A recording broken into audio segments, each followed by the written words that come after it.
everyone, Sven here to give you the full lowdown on what exactly this massive new update brings to the table.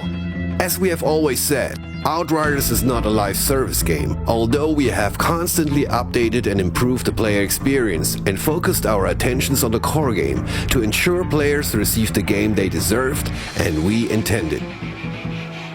This continued focus has allowed us to improve Outriders in a growing number of ways, and in our commitment, we have gone to town.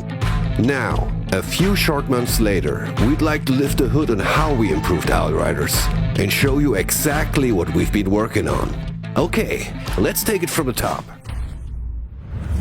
When Outriders originally launched, the endgame experience players were having sadly didn't quite align with what you wanted and what we expected. This was arguably our greatest challenge to resolve. Rewards for expeditions were granted based on how quickly you could complete an expedition. For most players, this meant forcing themselves into a specific playstyle based on damage per second only. This stifled build diversity and the tremendous creativity our players bring to the table. Expeditions now have no timer by default. In this new system, finishing an expedition, regardless of how long it takes, will earn you that expedition's reward. Rewards have also been equalized, so that even expeditions that fundamentally take longer to finish will still be respectful of your time as a player and will feel rewarding to complete. This means that you won't need to sprint to the end of an expedition in order to get the best possible loot. You can take as long as you want and play and experiment with the character build of your choosing, all without being punished.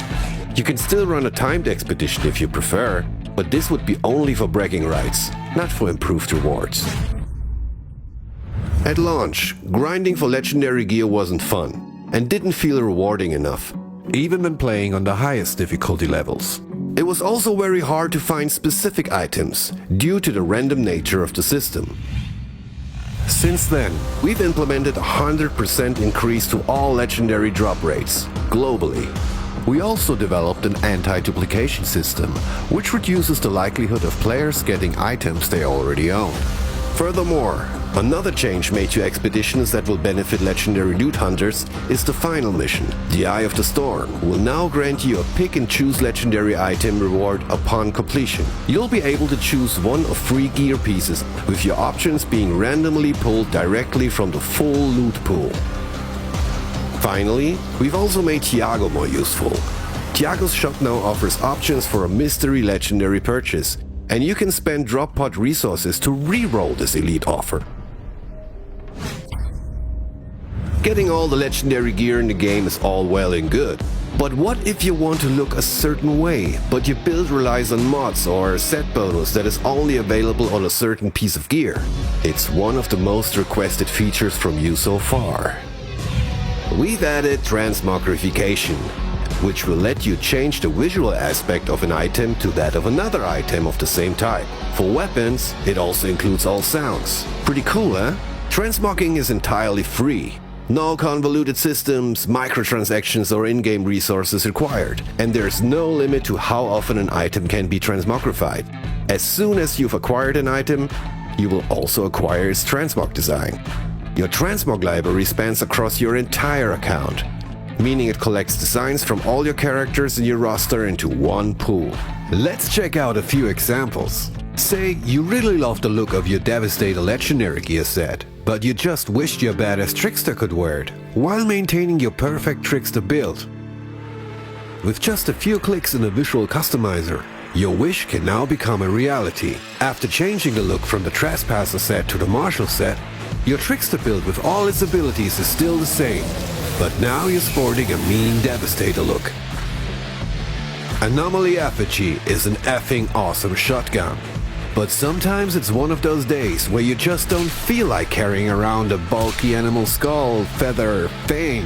Instead, you prefer your gun to look like one of the newly introduced weapons from the New Horizon update. Given you already found a Runa Scythe, you just need to apply the design onto your effigy and you're good to go. Don't forget, it's inside what counts. Underneath the new look is all the functions of the Anomaly Effigy, power and perks included. Transmog truly lets you express your style whilst keeping that perfect build that has been tuned to perfection for the most vicious of endgame expeditions.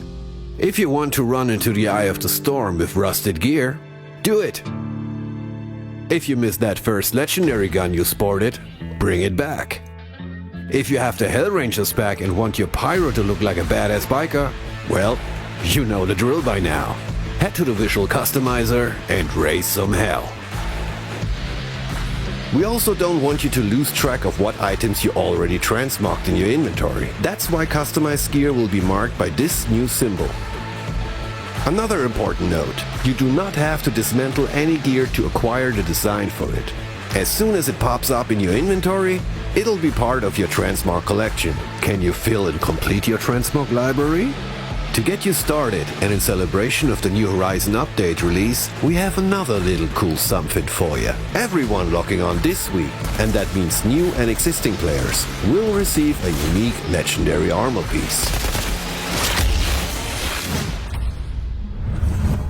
Awesome changes, but feel like you've already completed everything there is to do in Outriders? Ah, a new expedition would be nice, you say. We hear you. How about 4? And how about for free?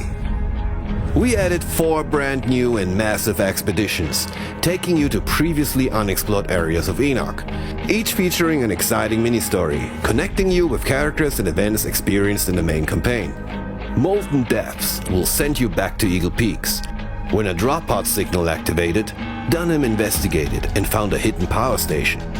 In order to take it back online, she wants you to clear out the station from any unwanted tenants, no matter the size, shape and form.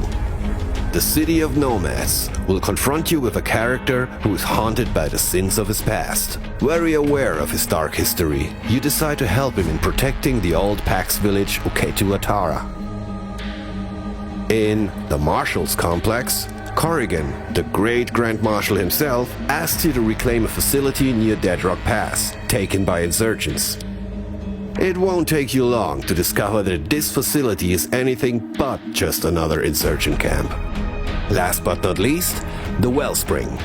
Tiago told you about a Pax legend of a sacred place called Atuma Itaru, where pilgrims would take long travels to sacrifice their treasures into deep wells. You and your team are in search of those forgotten riches, if it wasn't for this tremendous storm that seems to get stronger and stronger. Even new expedition players will already have access to the first of the 4 fresh expeditions, with the others unlocking at challenge tier 4, 8 and 12. And without a timer requirement to get the gear, feel free to take your time and explore. That's something you should definitely keep in mind when visiting these 4 new locations, cause they're a bit different and special in many ways.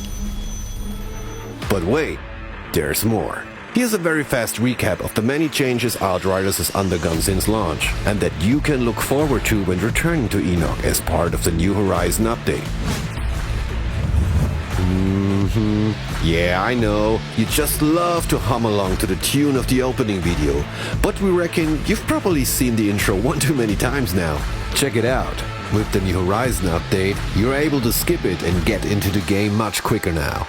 Hey, you're welcome. For console players, we've added a number of new control settings and customization options. A core focus for us is to enable players to experiment with build diversity and play Outriders in a way that is the most fun to you.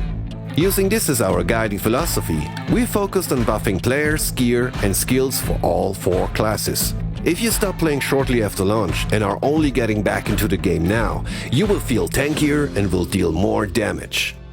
Maybe take some of your previously neglected skills out for a spin too. Trust me, it'll be worth it. Here's how we improve the multiplayer experience. We now have fully functioning crossplay across all platforms, including Stadia. Matchmaking rules have been improved to enable players to find better connections that have less lag, rubber banding, or disconnections. We also implemented a matchmaking rule to check for AFK players, to help you find active partners and get into the game quicker. A kick protection from expeditions has been implemented. You can no longer be booted from a session before claiming your expedition reward. And I mean, what kind of jerk would do something like that anyway? We also greatly reduced multiplayer crashes and disconnection issues, leading to an overall much more stable experience. Whew. And I think that's actually about it for now. If you're after more detail, be sure to drop by the Outriders social channels over the next couple days, where we will be deep diving on the finer points of all these great changes. We hope you are as excited as we are for the New Horizon update, and we can't wait to share more about the exciting future ahead. Thank you again for your relentless support, and please stay healthy out there.